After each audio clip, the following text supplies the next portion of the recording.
selamat malam Ya, selamat malam. dengan Mas Gir. Ya, betul. Mas Gir, aku ada beberapa pertanyaan nih buat Mas Gir. Oke. Langsung aja ya ke pertanyaannya. Tentang apa ini? Tentang komunikasi. Berjalannya komunikasi dalam pelatihan basket. Oh, coachingnya. Oke, Ya. silakan. Jadi di sini tuh aku ada 3 pertanyaan. Pertanyaan satu dulu ya. Oke, silakan. Kalau anak-anak yang Coach Gir lagi sulit nih buat diatur atau kurang konsentrasi, apa dari Coach punya cara tersendiri biar anak-anaknya sendiri kembali fokus gitu? Ada cara tersendiri gak dari Coach Gir?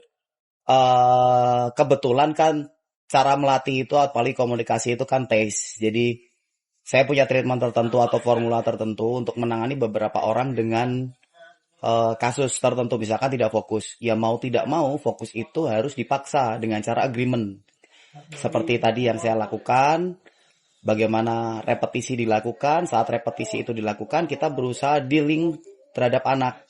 Oke, nanti kalau tidak, misalkan tidak sesuai target, nanti akan dapat panis ya. Dengan panis itu dia akan ngerasa teringat dan mulai merasa sadar bahwa oh saya harus melakukan dengan benar dan lebih fokus. Nah, begitulah.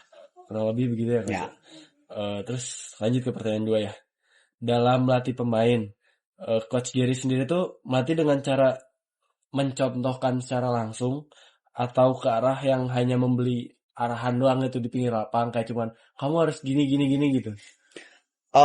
Kebetulan saya tuh menggeluti 2 hal. Pertama memang secara tim. Kalau secara tim tentu tidak bisa mencontohkan karena kita hanya instruksional dan strategi.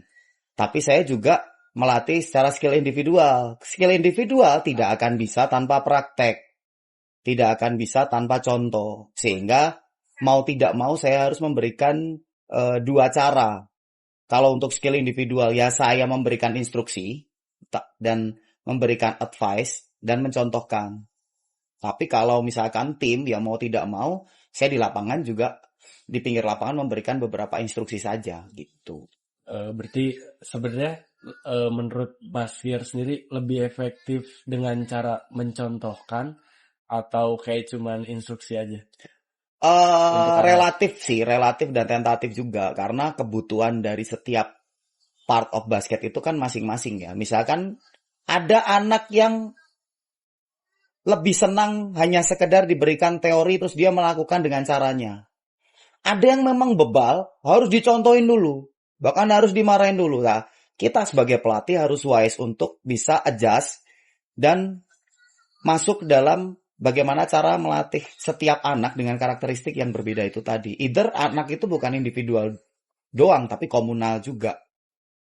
Itu sih. Lanjut ya ke pertanyaan yang ketiga. Silakan.